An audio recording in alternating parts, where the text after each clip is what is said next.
T.B.Photo X1.5 TFX, and welcome back to another video. Well, last weekend, once again, I attended the CC pub.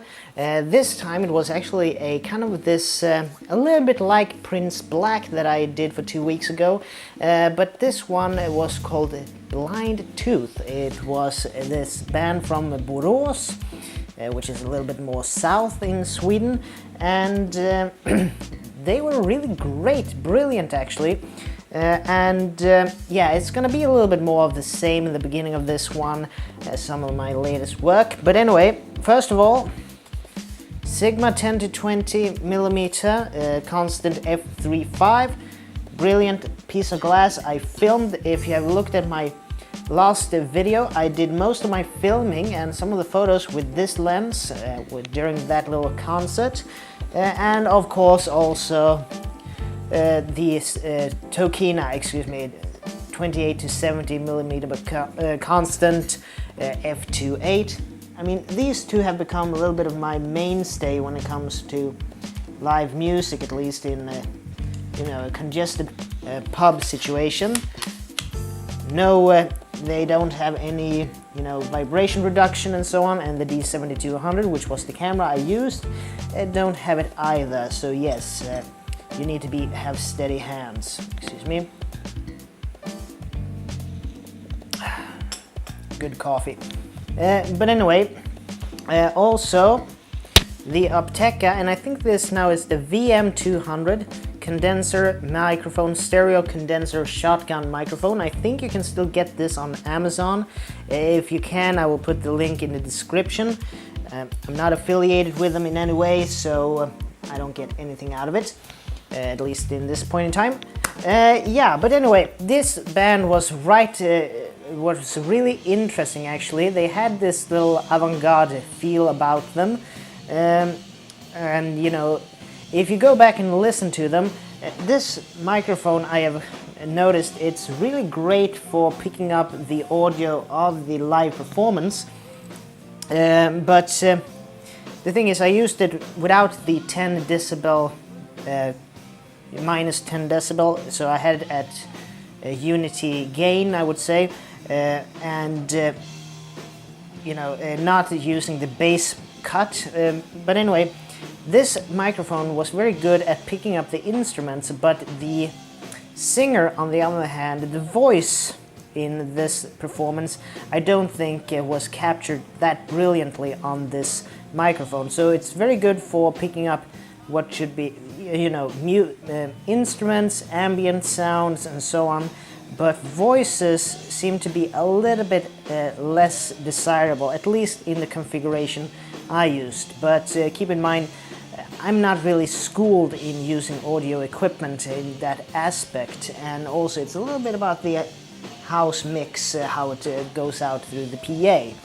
But if you like heavy rock sounds and so on, please check out my previous video, and also I think these guys are on Spotify and some other places. They were named Blind Tooth, and okay, I just noticed I have my wrong glasses on, but big deal, these are my old ones, so they're a little bit out of style and out of date, but they work for me when I'm sitting at the computer. But anyway, that's a little bit of a sidetrack, excuse me.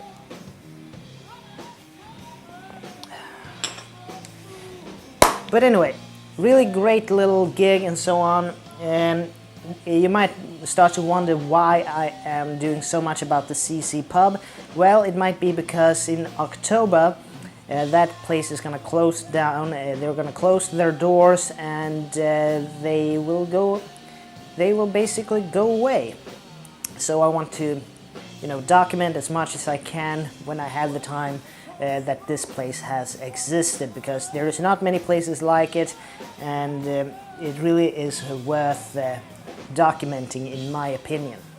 But we're gonna go over a little bit of acquisitions that I have done in photography, and a little bit story driven, or whatever you want to call it.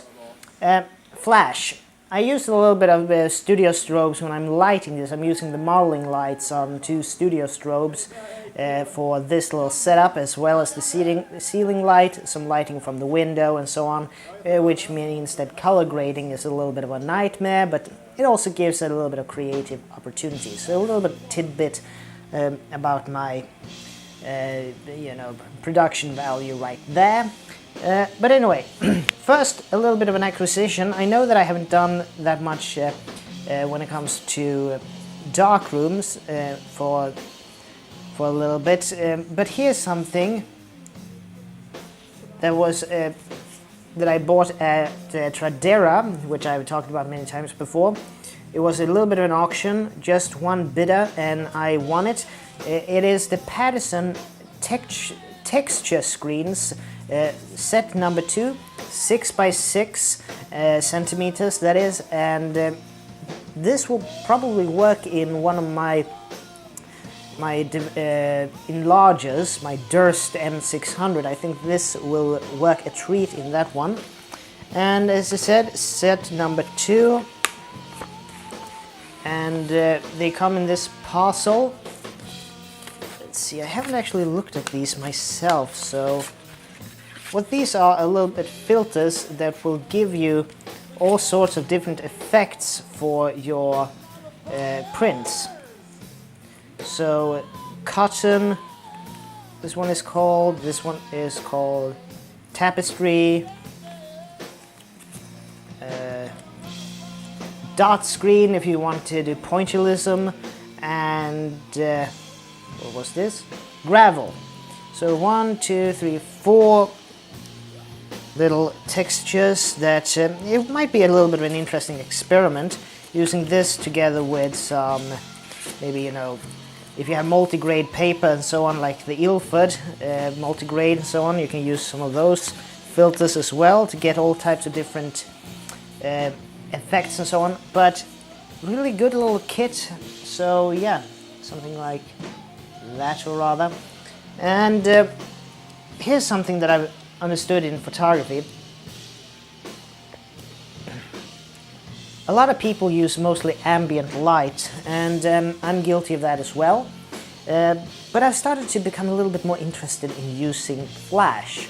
And I have a couple of flashes. I mean, the first one I bought for the D7200 when I started, actually this was on a recommendation from Tony Northrup, who is a great YouTuber who does a little bit of things with his wife Chelsea. This is the Yongnuo YN568EX. I know that this might be an out-of-date model for now, but it's a good flash unit in my opinion. It uses ITTL, you can have multi-modes and so on. It can be a slave unit, I believe. It goes with AA batteries, I usually rechargeable ones. Good display in the back and so on. But a great Speedlight for many applications with modern digital photography. Put it back so. But one Speedlight that I know that a lot of people, like the angry photographer Ken Wheeler, he bashed these quite hard because Chinese quality and so on. Yeah, they might be a little bit of hiccups in production quality beforehand. This one hasn't really worked. I should probably say this has worked for me at least.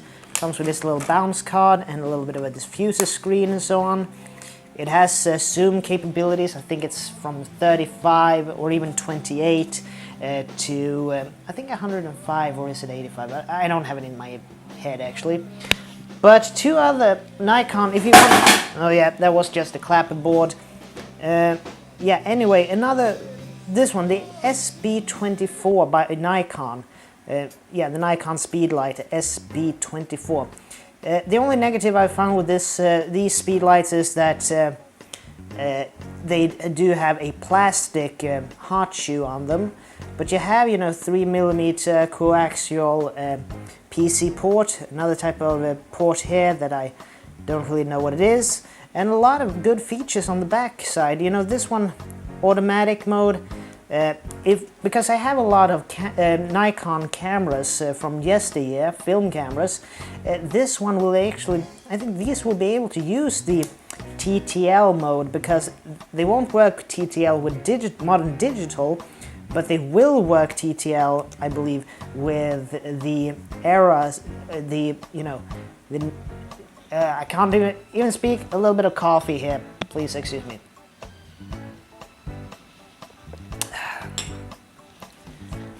Okay, I think they will work TTL with their, contemporary era 35mm cameras, and I actually have 2 of these. They're quite cheap if you can find them on a flea market. Brilliant little piece of kit to get and use. I'm gonna probably do something like, whatever, something like that. This is the non-scripted, I just wing it. But anyway, great speed lights and so on. Tiltable heads, and they do swivel, so on. So you have good coverage with them and so on. Quantum pack adapters and so on. And they have a few different features on them in the back here. I know that you can use them with rear curtain sync, normal, and also you have strobe modes on these as well. So you can actually dial these in that you want it on 1 second maybe. You want X amount of flashes, so if you want to do some kind of, multi-stage work and so on, these flashes would work great for that. I know that the Yongnuo have the same type of function, and my latest acquisition when it comes to Nikon speed lights, or speed lights, is one of these. I thought actually that it was an SB24 when I looked at it, but it turned out, lucky me actually, if I can get it out of this leather red case. It's a bit tight in that. It was an SB25. So yeah, this one is a little bit more modern, I should say. It also has a built-in diffuser and bounce card. I haven't used this one of yet, but knowing Nikon speedlights, they're basically bulletproof. It also has covered this time PC sync port and so on. Still, or the plastic, holder and so on. But this one also has the little locking pin that Nikon started to implement in their hard shoes. As of yet, this one also uses 4 AA batteries.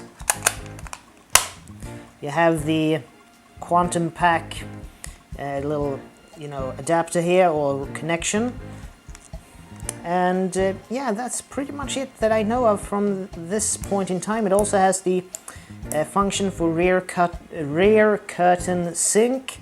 If you want to see a good video about rear curtain sync and so on, I would really recommend Matt Granger, the Australian photographer who I think now lives in New York City. He has a really good, old but good video about when he explains a bit of different, actually quite a good deal of different flash functions and so on, and one of them is that he uses rear curtain sync when, I think it was a landscape.